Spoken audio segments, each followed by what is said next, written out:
بسم اللہ الرحمن الرحیم۔ السلام علیکم۔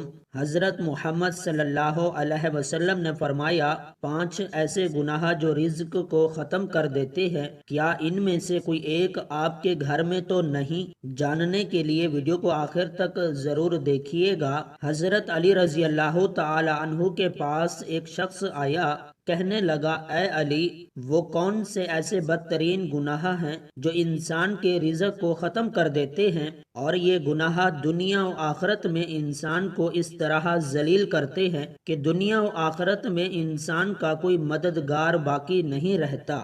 یہ سن کر حضرت علی نے فرمایا، اے شخص، اللہ کے رسول صلی اللہ علیہ وسلم نے فرمایا، 5 گناہ ایسے ہیں جن کے کرنے پر انسان دنیا و آخرت میں تباہ و برباد ہو جاتا ہے۔ 5 گناہ ایسے خطرناک گناہ ہیں جن گناہوں کے کرنے پر انسان دنیا میں بے سکون رہ جاتا ہے، اس کے سکون کا جنازہ نکل جاتا ہے۔ ناظرین، حضرت علی نے فرمایا، اگر تم چاہتے ہو کہ اللہ کا خاص کرم تمہارے اوپر برقرار رہے، اگر تم چاہتے ہو رزق کی فراوانی ہو، کامیابی تمہارے قدم چومے، تو خدا را ان 5 گناہوں سے بچے رہنا۔ یہ خطرناک 5 گناہ کبھی بھی نہ کرنا۔ پوچھا گیا، یا علی، وہ 5 گناہ کون سے ہیں؟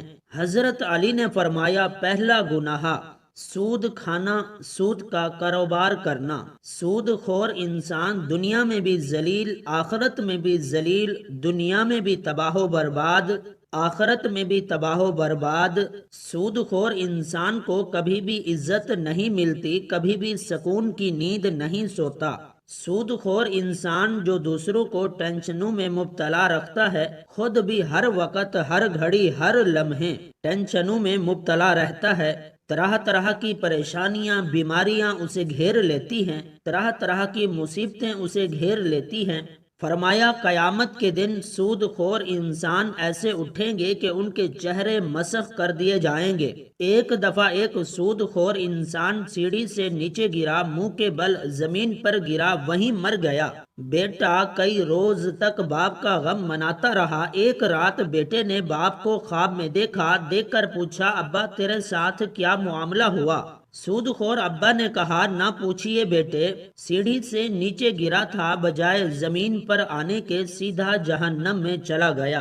حضرت شیخ سعدی علیہ الرحمہ فرماتے ہیں، میں ایک نیا مکان خرید رہا تھا، مکان کی تلاش میں تھا، اتنے میں ایک سود خور میرے پاس آیا، مجھے کہنے لگا، یہ مکان خرید لو، عمدہ مکان ہے، اس میں کوئی عیب نہیں، اچھا مکان ہے، میں آپ کا ہمسایہ ہوں، اسی محلے کا رہنے والا ہوں۔ سود خور انسان مجھے کہنے لگا، میں آپ کا ہمسایہ بن جاؤں گا، یہ مکان بڑا ہی عمدہ مکان ہے، اس میں کوئی عیب نہیں۔ حضرت شیخ سعدی فرماتے ہیں، او نادان، تو کہتا ہے اس میں کوئی عیب نہیں، مجھے تو سارے کے سارے عیب ہی عیب نظر آتے ہیں۔ اس نے کہا، حضرت وہ کیسے؟ آپ رحمت اللہ علیہ نے فرمایا، اس سے بڑا عیب کیا ہوگا کہ ایک سود خور میرا پڑوسی ہو، اور جہاں تجھ جیسا پڑوسی ہو وہ مکان مفت میں بھی ملے پھر بھی مہنگا ہے۔ ناظرین، اگر دنیا و آخرت میں عزت چاہتے ہو، اگر دنیا و آخرت میں اعلیٰ مقام چاہتے ہو، اگر تم چاہتے ہو رزق کی فراوانی ہو، تو سود کبھی نہ کھانا، سود کا کاروبار کبھی نہ کرنا۔ آپ رضی اللہ تعالی عنہ نے فرمایا، دوسرا گناہ کسی نیک عورت پر تہمت لگانا، کسی نیک متقی پرہیزگار عورت پر تہمت لگانا۔ آپ رضی اللہ تعالی عنہ نے فرمایا، کسی عورت پر تہمت نہ لگایا کرو، کسی کی بیٹی پر تہمت نہ لگایا کرو، اس سے پہلے کہ تمہاری بیٹی کے اوپر تہمت لگائی جائے۔ میرا اللہ فرماتا ہے، جو شخص کسی عورت پر تہمت لگاتا ہے، جو کسی نیک عورت پر تہمت لگاتا ہے، حالانکہ وہ اچھی ہے، نیک ہے، متقی پرہیزگار ہے، نمازیں پڑھتی ہے، روزے رکھتی ہے، جو شخص کسی ایسی اچھی عورت پر تہمت لگاتا ہے، وہ دنیا و آخرت میں ذلیل و خوار ہو جاتا ہے۔ ناظرین، اگر تم کسی کی بیٹی سے نکاح نہیں کر سکتے تو نہ کرنا، کوئی بات نہیں، لیکن کسی کی بیٹی کے اوپر تہمت کبھی نہ لگانا۔ فرمایا، اگر تم چاہتے ہو کہ دنیا و آخرت میں تمہیں عزت ملے، مقام ملے، خوشحالی ملے، تو کسی نیک عورت پر تہمت نہ لگانا۔ تیسرا گناہ کسی کا مال ہڑپ کر جانا، خاص طور پر یتیموں کا مال ہڑپ کر جانا۔ چوتھا گناہ اللہ کی ذات کے ساتھ کسی کو شریک ٹھہرانا، اللہ کے ساتھ کسی کو شریک سمجھنا یہ ایک ایسا گناہ ہے اور اتنا بڑا گناہ ہے کہ اگر اللہ تعالیٰ چاہے تو ہر گناہ معاف کر دے گا، چھوٹے بڑے گناہ معاف کر دے گا، مگر یہ شرک والا گناہ اتنا بڑا گناہ ہے کہ اللہ تعالیٰ کسی کو معاف نہیں کرے گا۔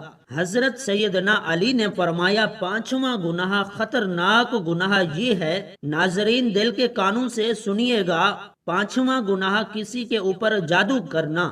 جادوگر شخص کے گھر کا کھانا حرام، اس کے گھر کی ہر چیز حرام۔ جو شخص کسی کے اوپر جادو کرتا ہے، جو شخص کسی کو رسوا کرنے کے لیے اس پر جادو کرتا ہے، یاد رکھنا تکلیف ایک ایسی چیز ہے، یہ گھومتی ہوئی پھر پھراتی ہوئی آخر کار اس بندے تک آ پہنچتی ہے جہاں سے یہ گئی تھی۔ جادوگر انسان یوں سمجھیے کہ وہ دائرہ اسلام سے نکل گیا ہے۔ خدارا یہ خطرناک گناہ کبھی نہ کرنا۔ فرمایا یہ 5 گناہ ایسے ہیں جس کے کرنے پر اللہ تعالیٰ سخت ناراض ہوتا ہے۔ ناظرین اگر تم چاہتے ہو کہ اللہ کا کرم تمہارے اوپر برقرار رہے، اللہ کا خاص کرم تمہارے اوپر ہر وقت برقرار رہے، تو یہ 5 گناہ کبھی نہ کرنا۔ ان 5 گناہوں سے پرہیز کرنا، بچے رہنا۔ انشاءاللہ تمہیں دنیا میں بھی عزت ملے گی، مقام ملے گا، تمہیں دنیا میں رتبہ بھی ملے گا، دنیا میں کامیاب بھی ہو جاؤ گے، رزق کی فراوانی ہوگی، خوشحالی ہوگی، کامیابی تمہارے قدم چومے گی اور آخرت میں بھی کامیابی ملے گی۔ اللہ سے دعا ہے کہ اللہ تعالیٰ ہمیں صراط مستقیم پر چلنے کی توفیق عطا فرمائے، اللہ تعالیٰ ہمیں حق سچ بولنے کی توفیق عطا فرمائے، آمین۔ ناظرین کومنٹ باکس میں اللہ تعالیٰ کے 99 ناموں میں سے کوئی ایک محبت بھرا نام ضرور ٹائپ کیجئے گا۔ والسلام۔